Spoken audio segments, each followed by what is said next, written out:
Macmillan Audio presents The Light Years, a memoir by Chris Rush, narrated for you by Victor Lodato. Dedication for my mother and for Victor. When I think back on my childhood, there's always a speeding car. Sometimes it's a white pickup, sometimes a red Jeep. As the world rushes by outside the window, I can feel the old familiar sick. From one of these cars I jump. From one I am pushed. But they're connected somehow, and I try to understand the line from one to the other. There are other cars, too, other wrecks. Some of this is not my story, but my father's. There is a man with no head, though this doesn't seem possible or real. I need to go back to see how this is possible. I have to remind myself how sweet it was at the beginning, which is where I'll start. From the place most journeys begin, from home.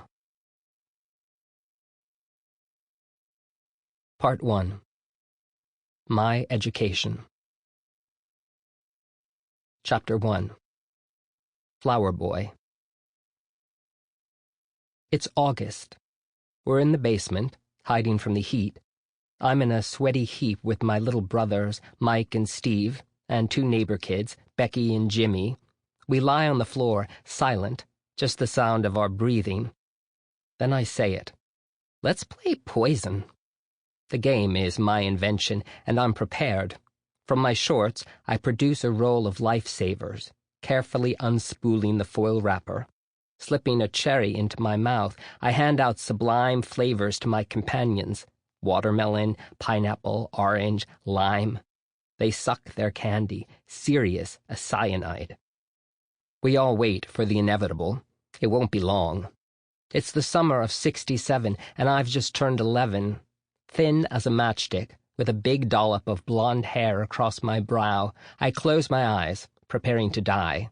As usual, Becky will be the first to feel the symptoms. Becky is excitable. She's 12 and a half, with flaming red hair and new boobs. Becky doesn't know how to whisper. In perfect agony, she calls out, "Help me! Something's terribly wrong!" I say, "What is it, my darling?"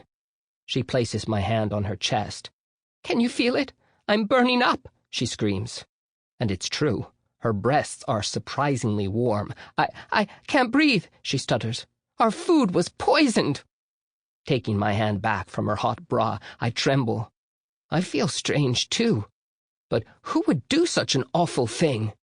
"The Russians," Mike says. "Or the Red Chinese," Stephen cries. My brothers are endearingly bad actors. I'm proud of them for remembering their lines. In the half-light of the basement, I watch them grimace and grin. "There must be an antidote," I call out, as I clank through my father's liquor cabinet. "It's too late for that. Ah!" Becky becomes hysterical. It's contagious.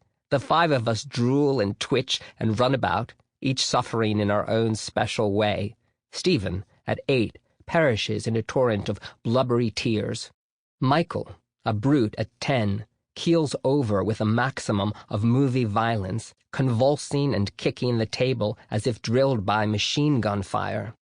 Becky's little brother, Jimmy, strawberry curls and good manners, is wistful and understated. He coughs once and joins my brothers on the floor. Becky and I are the final act. I embrace her as she goes limp in my arms. "My darling, please don't leave me." But Becky gurgles and spits and collapses in slow motion. With her last bit of strength, she grabs my Bermuda shorts and pulls them down. In one grand gesture, buxom Becky is gone. Standing in my underwear, I consider my audience. They sprawl on the floor, eyes pretend closed, awaiting my soliloquy. Since I'm already half dead, I decide to risk a cavalry motif. I'm a good Catholic boy and know my New Testament.